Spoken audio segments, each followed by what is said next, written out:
سرور کائنات صلی اللہ علیہ وسلم نے عدم تشدد کی بات کی۔ یہ حدیث بخاری میں موجود ہے، لیکن اس کا پہلا حصہ ابو داؤد شریف میں۔ ایک بدو آدمی دیہاتی مسجد میں آیا، کیونکہ عرب میں مسجدیں تھی ہی نہیں۔ اب تو اللہ کے فضل سے ہر آدمی کو مسجد کے آداب کا پتہ ہے۔ عرب شریف میں مسجدیں کوئی نہیں تھی، نئی بنی ہیں، لوگوں کو آداب بھی نہیں آتے۔ وہ پہلے تو آیا تو ایک کونے میں 2 نفل پڑھے، اور نفل پڑھنے کے بعد دعا بڑی انوکھی مانگی، کہنے لگا اے اللہ ایک میرے اوپر رحم فرما اور ایک اپنے نبی پاک صلی اللہ علیہ وسلم پہ رحم فرما، اور کسی پہ نہ کرنا معاذ۔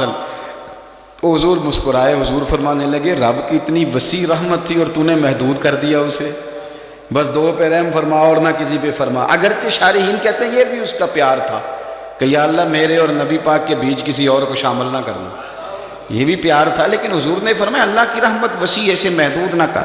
ایک کونے میں نماز پڑھی، دوسرے کونے میں جا کے پیشاب کرنے لگ گیا۔ صحابہ دوڑے کہ اسے پکڑتے اور مارتے، اس کی تھوڑی مرمت کرتے، پتہ نہیں مسجد ہے۔ نبی پاک صلی اللہ علیہ وسلم نے فرمایا ٹھہر جاؤ، اسے پیشاب کر لینے دو۔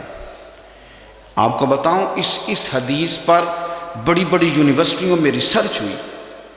اتنا بڑا فیصلہ، اتنا بڑا فیصلہ، بہت بڑے لوگ جو میڈیکل سے تعلق رکھتے تھے، مثانے پر بات کرتے تھے، انسانی مثانے پر، انہوں نے کہا کمال ہو، اگر انسان کو بیچ میں پیشاب روکنا پڑ جائے تو بڑی شدید بیماریوں کا شکار ہو جاتا۔ مدینے والے رسول نے بتایا کہ مسجد کا ادب اپنی جگہ پہ، لیکن اس وقت جو کیفیت ہے اس کا رنگ اپنی جگہ۔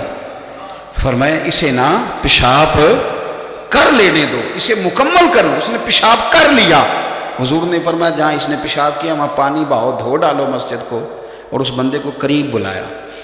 نہ حضور کے لفظوں میں تشدد تھا، نہ انداز میں کوئی جبر تھا۔ حضور نے اس کو تھبکی دی اور فرمایا تو نے نماز جو پڑھی تھی تو پیشاب کیسے کر لیا؟ مسجد نماز کے لیے ہیں، پخانے اور پیشاب کے لیے نہیں ہے۔ میری بات کو آپ سمجھیں، یعنی کتنا یہ کبھی فعل ہے بظاہر کتنی غلط بات ہے کہ مسجد میں پیشاب کر دینا۔